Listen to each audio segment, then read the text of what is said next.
Good morning, everybody. Today I thought I'd start a new video series on free fertilizers that you can use in your garden. And the first fertilizer I'd like to cover is aloe vera. Now, aloe vera is very special because you can grow it abundantly anywhere in your garden. It's very hard to kill. You can use it for many different reasons. You can use it to foliar feed your trees, your plants, and any of your flowers. It encourages plants and flowers to actually start flowering, and it'll help your fruits grow bigger. It'll also help with rooting your seedlings. It helps with roots. There's a special thing that aloe vera has that's called the salicylic acid, which is the same thing in a lot of rooting hormones that you buy at the store. And it's also got a lot of vitamins and trace minerals that your plants just love. And I can't wait to show you how easy it is to make this fertilizer for your... All right, so let's go grab some aloe vera. Check out these grapes on the way over there.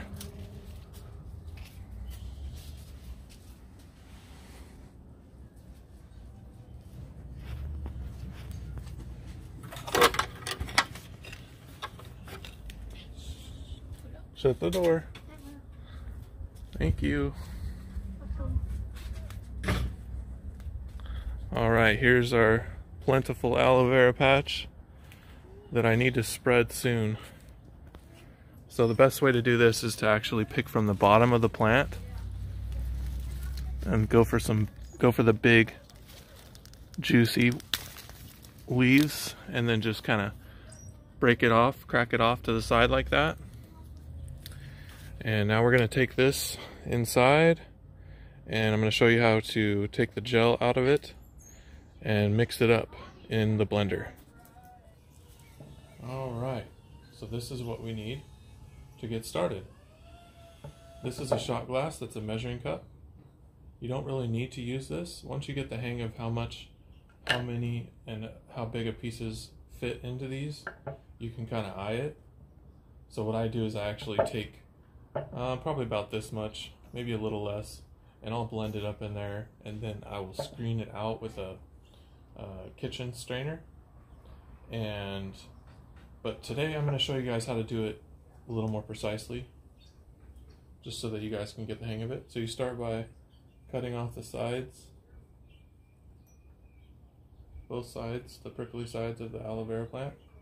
I'll cut a good little chunk off so that it's wider in the middle, so that you can easily access the gel.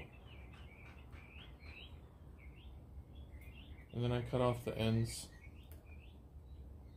I leave this end. Oh, one thing I forgot to mention is I've rinsed these off before I began this process, because sometimes there's a little dirt on it. You don't really want that in your blend. And then the next thing you do is you take one side. I usually do the front side right here. Once you've got both edges cut off nicely, then actually first thing I do is I cut it into littler pieces, and then you take the knife and you cut really, really close to the top skin.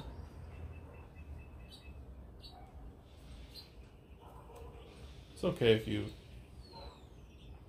don't get every last drop out of it, because like I said, we can grow these in the garden and have a lot of them for free.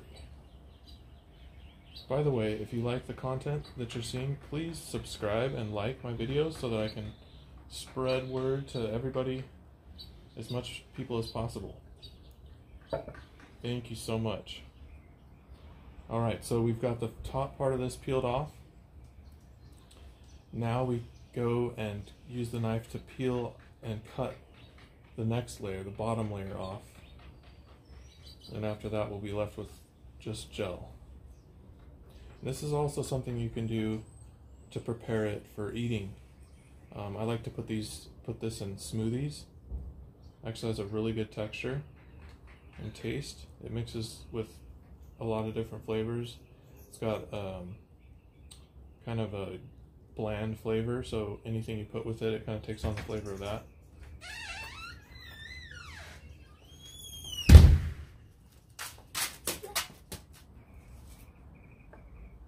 Okay, so now we've got just the gel separated from the skin. So these can be thrown in your compost pile. And then we put it in here and smash it down. And then we just want to fill this all the way up to the top, which is about, it's a little over 2 tablespoons. You don't really have to be precise with this. I've seen other people say that you can only use a teaspoon per gallon. This is going to be for half a gallon. We're going to have 2 of these. So that would be about 4 tablespoons per half a gallon. So let me show you again. So we're going to peel off the top layer. I'm going to get that knife as close as we can to the top layer. And cut that top layer off.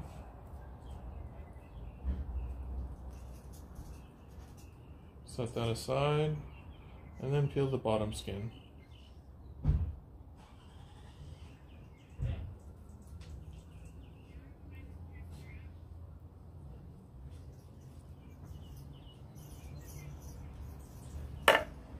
Once you get it going, you can kind of just, oops, it's really slippery.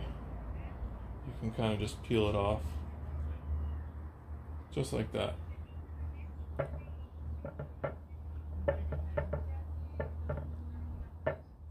I actually just remembered, it's actually 1 full cup, 1 full shot glass, which is a little over 2 tablespoons, for a half a gallon of water. And I don't know if you can see this, but I filled this carafe about halfway up, because it has a lot of, it's like a soap, it's got saponins in it, and so if you fill this all the way up, it will overflow when you blend it, because there's a lot of foam that comes.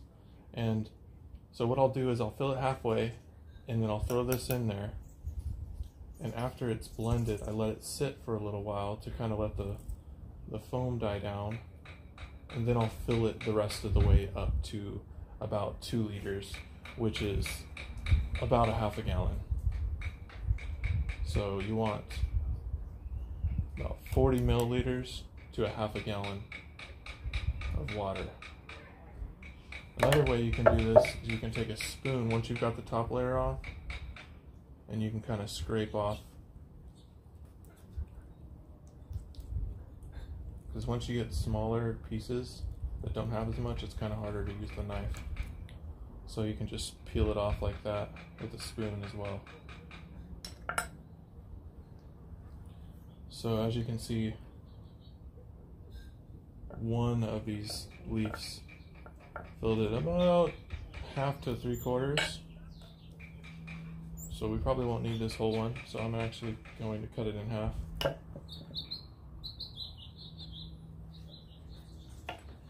Now this 4 tablespoons per gallon is actually the same amount that I use for if you want to make it to feed the soil, which is awesome as well. It gives the same benefits that this does foliarly on the leaves to the soil. And so that you would need 4 tablespoons. And again, it doesn't have to be precise, especially less so with the soil application. So what you can do is just take like 4 of these, four leaves about this size, and blend them up, and then you put them in a gallon of water. So I like to use a 5-gallon bucket, so I would actually put probably a lot more than that, probably 20 of these. But I really don't use it very often for the soil because it takes so much aloe. I would more so use that if I was making cuttings or seedlings, because you don't have to use as much water to feed those. You can actually just spray with your sprayer that I'll show you in a little bit here. You can actually just spray to water them with that sprayer. to water your seedlings. And as they sprout up, you can spray them, and you'll actually spray the foliage and water the seedling with the sprayer. So you get a foliar application and a soil application when you do it like that. And like I said earlier, this aloe vera is really good for rooting, not only because of all the vitamins and nutrients in it. Whoops. Gotta measure it first. Okay, so what I like to do is kind of push it down, and it looks like that's even more than I really want. So I'm actually going to cut part of this off.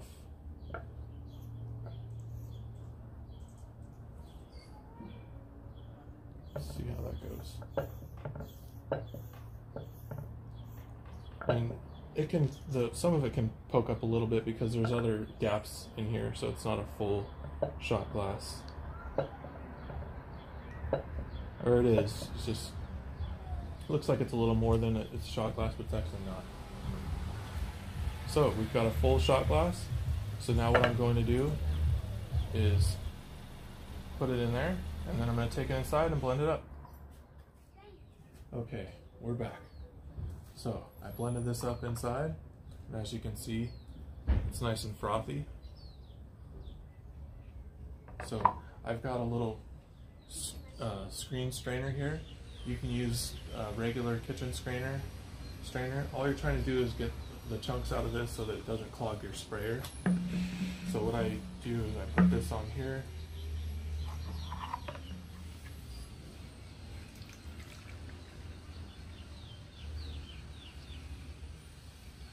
And pour it in slowly because it might overflow and spill out.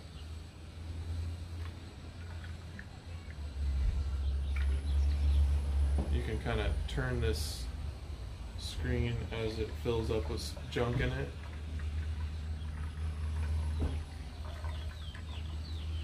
To use the spot that doesn't have particles clogging it up. I also sometimes like to pour it into put this thing on a wide mouth jar. So I put it in the jar first, and then I'll pour it in once it's all screened out. So after this, I'm going to show you guys how I spray my seedlings with this.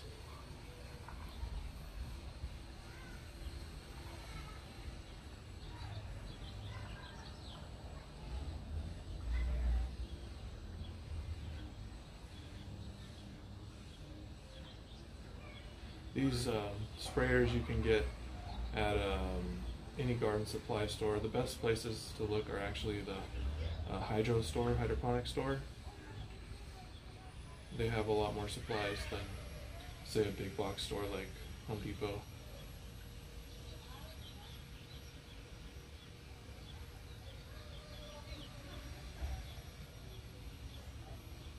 Almost there.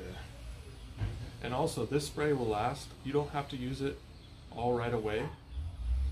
You can use it over and over for a period of probably a week, maybe even longer. It really doesn't go bad. So you can prepare this, and say you have seedlings you want to sprout, you can prepare this and use it for a week, maybe 2 weeks. You could just see if it smells bad. I really think it would last a long time, as long as you need it to, basically.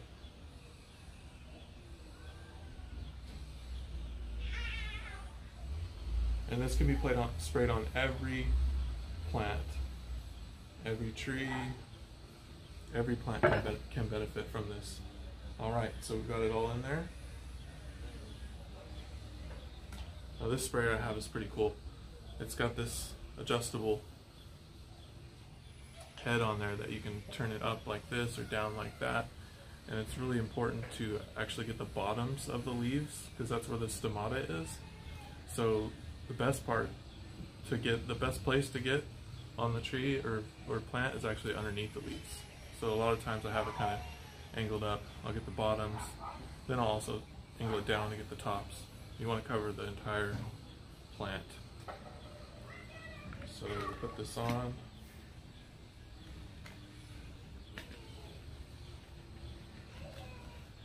And I've got some seedlings that have been sprouting here. Some kale and lettuces. I just mix it up. It doesn't really need to be mixed very much.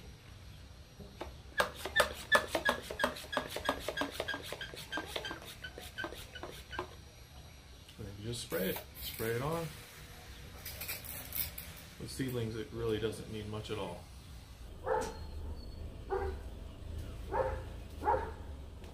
Okay, so like I was saying earlier, we need to make sure to spray the bottoms of the leaves as well as the top of the leaves, because a lot of the nutrition actually gets absorbed through the bottom of the leaves.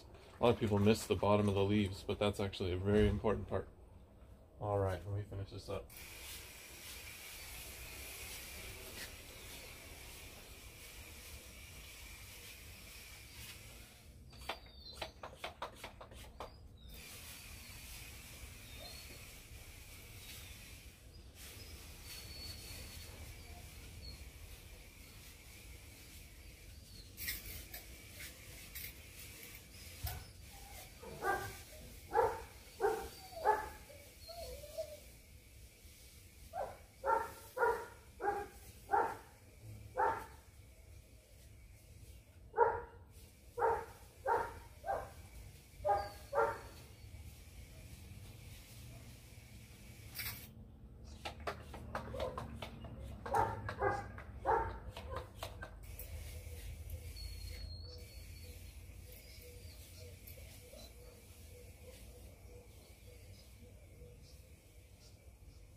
Another thing to keep in mind is to make sure to spray during the morning. Unless it's really hot during the summer, it's okay to spray at night. But if it's cold at night, you don't want to spray at night, because that will leave moisture on fruits and leaves, and that might cause powdery mildew or other fungal problems. So it's best to spray in the morning. Up until 10, 11 o'clock, it's perfect.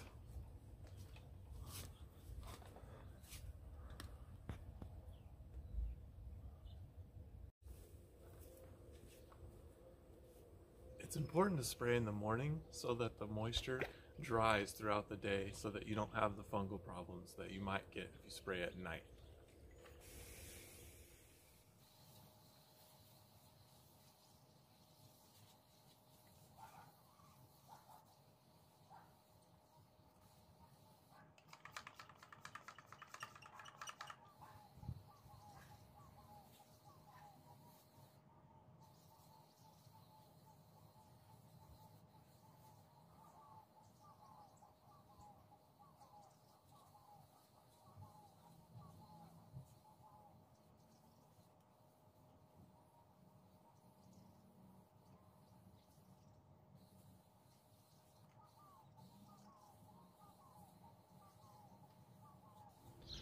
Alright, so as I'm finishing this up, I thought I'd wrap up a couple key points. So using aloe works really well for every type of plant, fruit, vegetable. You can also use it as a soil drench, but I would probably only use it on the smaller plants that you just started. It helps with rooting, so it should help with smaller plants to get them to root sooner. And it also helps with seedlings, so be sure to use it on your seedlings and spray the plant as well, and that should help your plant out a lot. You should be able to see results pretty soon after spraying, at least by the next day. So if you like this content, please subscribe and like, and leave a comment. If you have a question, leave me a comment down below and I'll be sure to answer it as soon as I can. Thanks guys, have a great day.